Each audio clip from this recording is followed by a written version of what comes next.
وَمَن یُوقَ شُحَّ نَفْسِهِ فَأُولَٰئِکَ هُمُ الْمُفْلِحُونَ مندرجہ بالا آیت جو سورہ حشر آیت نمبر 9 اور سورہ تغابن 1:16 میں یہ بات فرمائی گئی ہے، جس کا عمومی ترجمہ یہ کیا گیا ہے جو اپنے نفس کی لالچ سے بچا گیا وہ فلاح پا گیا۔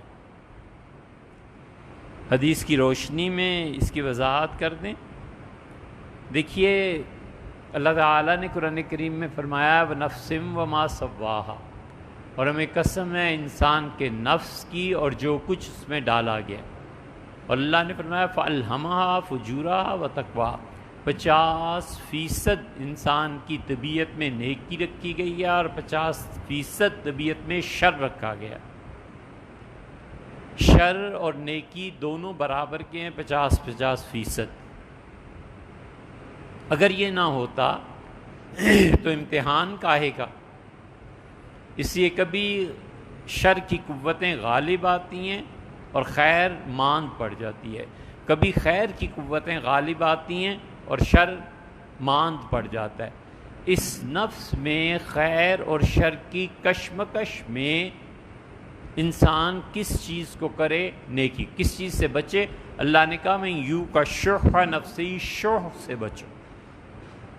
شح کہتے ہیں عربی زبان میں مال کی حرص، لالچ جمع بخل، بس یہ جو آدمی جس کا نفس اس بد کام سے بچایا گیا کہ اسے ایک ہاتھ پہ تو دولت شدید محبت ہے اور دوسری طرف وہ خرچ بھی نہیں کرتا، لالچ اور حرص بھی ہے اور بخل بھی ہے۔ اللہ کہتے ہیں جس شخص کو ہم نے اس سے بچا دیا فلاح پا گیا۔ اس لیے کہ دولت کی طلب صحیح بات ہے، کیا ہے؟ اللہ سے دعا مانگنا ہے۔ اللہ کہتا ہے وَإِنَّهُ لِحُبِّ الْخَيْرِ لَشَدِيدٌ، اور انسان کو دولت کی محبت بہت شدید ہے۔ وَإِنَّهُ عَلَى ذَلِكَ لَشَهِيدٌ، اور یہ خود گواہ ہے، پوچھو کسی سے۔ اس محبت کی وجہ سے ارننگ منی ہونی چاہیے، کوئی عرض نہیں، لیکن دوسری طرف اس سے زیادہ تھوڑا سا خرچ کرنے کا بھی جذبہ ہونا چاہیے۔ اللہ کی مخلوق پہ خرچ کروں، لوگوں کے لیے ادارے بناؤں، گرمیاں آ رہی ہیں، جگہ جگہ مصیبت ہے، ٹھنڈا پانی نہیں مل رہا، کسی گلی محلے میں میں ایک کسی طرح سے کولر لگا وغیرہ وغیرہ، ہزار چیزیں۔ یہ جو خرچ کرنے کا جذبہ ہے نا، اللہ اس کو پسند اتنا زیادہ کرتا ہے، اتنا زیادہ کرتا ہے کہ وہ کہتا ہے تم کہیں خرچ نہیں کر رہے، تم مجھے دے رہے ہو۔ من یقرض اللہ قرضا حسنا، تم مجھے دے رہے ہو، میں تمہیں لوٹاؤں گا، میں تمہیں واپس کر دوں گا۔ تو اس لیے یہ شوق کہ انسان میں مال کی محبت اور بخل دو چیزیں جمع ہو جائیں، بس اللہ نے کہا اس سے بچے رہنا۔ مال جب آتا ہے نا، کوئی بھی چیز آتی ہے تو اس کے اثرات مرتب ہوتے۔ مثلا آپ بچوں کو دیکھیں نا، جب یہ بڑے ہو جاتے ہیں تو ان میں حیا غالب آ جاتی۔ وہ جو نالی پہ بیٹھتے تھے اب اس ذکر سے بھی گھبراتے ہیں۔ ہر کیفیت انسان پر جب وارد ہوتی ہے تو اس کے کچھ اثرات مرتب ہوتے ہیں۔ مثلا اس بدھو کو پتہ ہی کچھ نہیں تھا، جب شعور بیدار ہوا، آنکھیں کھلی اور غصہ آنے لگا تو غصے کا اثر مرتب ہوا کہ اسے ایک تھپڑ مار دیا۔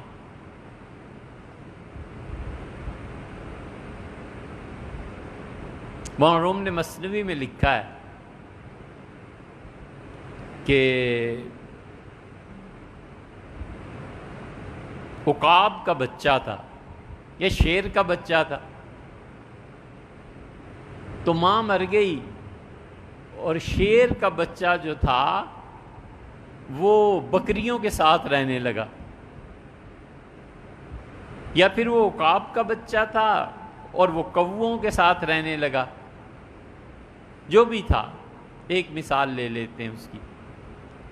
تو ایک دن وہ شیر کا بچہ بکریوں کے ساتھ جو رہتا تھا وہ کہیں کنویں پہ پہنچ گیا پانی پینے، کنواں اوپر تک بھرا ہوا تھا۔ اس نے جو دیکھا تو اس نے کہا اوہ میرا چہرہ کیسا ہے اور میرے ساتھ جو بکریاں رہتی ہیں ان کا چہرہ کیسا ہے۔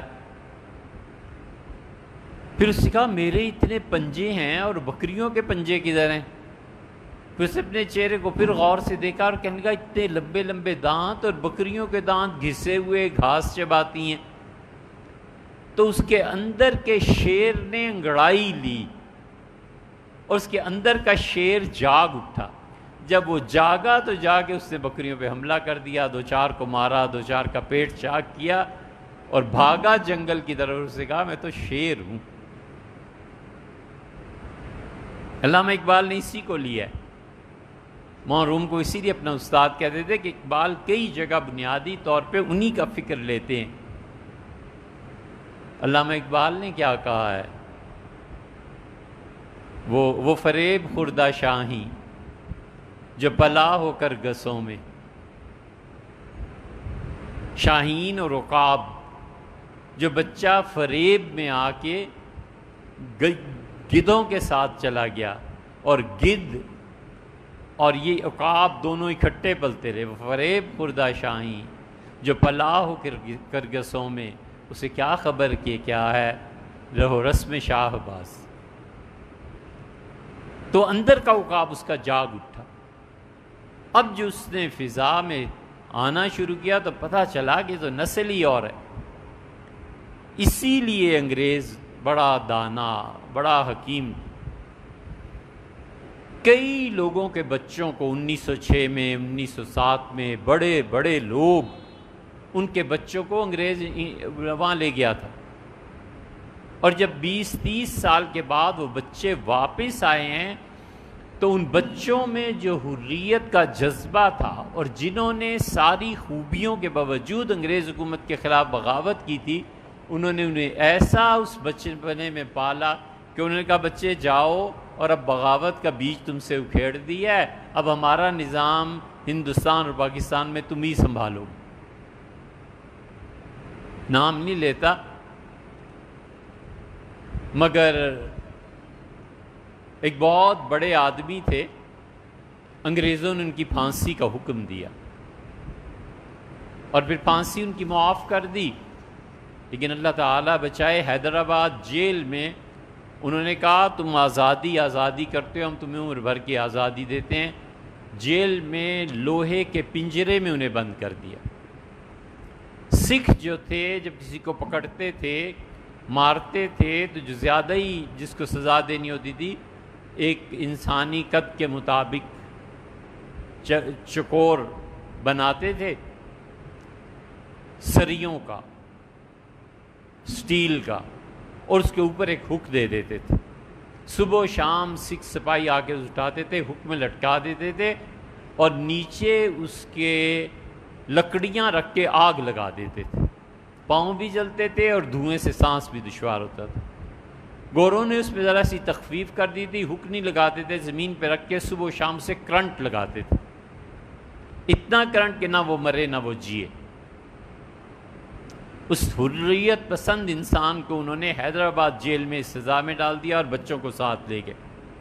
تو کہتا تھا اپنی باقی اولاد سے کہ میرے بچے لے گئے ہیں، میرے پوتے نواسے اور میرے چھوٹے چھوٹے بچے اور بھی لے گئے ہیں، لیکن میں تمہیں بتاتا ہوں کہ جب یہ آئیں گے نا میرے بچے، میں تو نہیں ہوں گا لیکن ان کے ہاتھوں میں کتوں کی زنجیریں ہوں گی۔ تو بیٹے یہ جو آزادی کا جد و جہد ہے نا، اسے ختم نہیں کرنا، اپنے خاندان کی اچھی چیزوں کو ختم نہیں کرنا، ہم نے لڑنا ہے آزادی کے لیے۔ وہ کہتے کہتے دنیا سے رخصت ہوئے، اللہ کی شان۔ وہ لوگ جب کراچی ایئرپورٹ پہ کسی زمانے میں آئے تو لوگوں نے دیکھا کتوں کی زنجیریں ہاتھوں میں پکڑی ہوئی تھیں اور وہ انگلینڈ سے پڑھے لکھے۔ اسی لیے مشرف صاحب نے پہلا انٹروڈکشن جو بھیجا تھا تو انہوں نے کتے کے ساتھ اپنی تصویر کھنچوائی تھی نا، اور کسی کو کتا گفٹ میں بھی دیا تھا۔ آیا سمجھ میں؟ تو یہ ہوا کرتا ہے، جب کوئی چیز آتی ہے اپنے اثرات مرتب کرتی۔ دولت جب آتی ہے نا تو وہ دو اثر مرتب کرتی ہے، ایک تو انسان کا دل تنگ کر دیتی ہے، خرچ کرنے کو جی نہیں چاہتا۔ یہ اگر دولت کے آنے سے محسوس کرنے لگے کہ میں پہلے جیسا فراخ دست نہیں رہا، تو دولت کو ختم کر دینا بہتر ہے بجائے اس کے کہ بخیل ہو جائے۔ اور دوسرا اثر دولت کے آنے سے جو مرتب ہوتا ہے وہ یہ کہ اب یہ رشتہ داریاں کاٹتا چلا جاتا ہے۔ قریبی دوست جن کے بغیر ایک دن نہیں گزرتا تھا دور ہوتا چلا جاتا ہے، فاصلے پیدا کرتا ہے۔ اگر یہ کیفیت دولت آنے پہ ہونے لگے اور جی چاہے کہ اب نئے دوست بنے اور نئی رنگین دوستیاں بنیں اور یہ پرانے لوگ زندگی سے نکلیں، تو اس کو فکر کرنا چاہیے کہ میں تباہ ہو گیا ہوں، برباد ہو گیا ہوں، انسانی اقدار اور شرف میں نے کھو دیا ہے اور میں حیوانوں کی فہرست میں جا رہا ہوں۔ یہ ہے جو اللہ تعالیٰ نے فرمایا وَمَن یوق شح نفسہ، اور جو آدمی دولت کی محبت اور بخل، محبت پلس بخل، ان چیزوں سے بچایا گیا، اس پہ اللہ نے بڑا کرم فرمایا۔ حدیث میں بہت مثالیں اس کی آئیں۔ حضور اقدس صلی اللہ علیہ وسلم کے پاس لوگ آتے تھے، عرض کرتے تھے کہ اللہ کے رسول پیسہ آ گیا ہے اور کیفیت ایسی ہو گئی، آپ فرماتے تھے خرچ کر دو، صدقہ کرو، لوگوں کو دے دو۔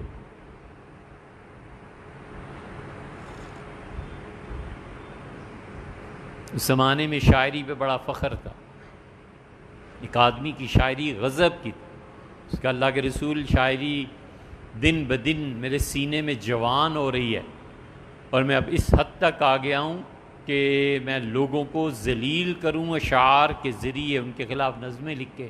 صلی اللہ علیہ وسلم میں تیرا سینہ پیپ سے بھر جائے، یہ اچھا ہے بجائے اس کے کہ تیرے سینے میں ایسے اشعار آنے لگیں جس سے دوسروں کی توہین۔ اس کو فرمایا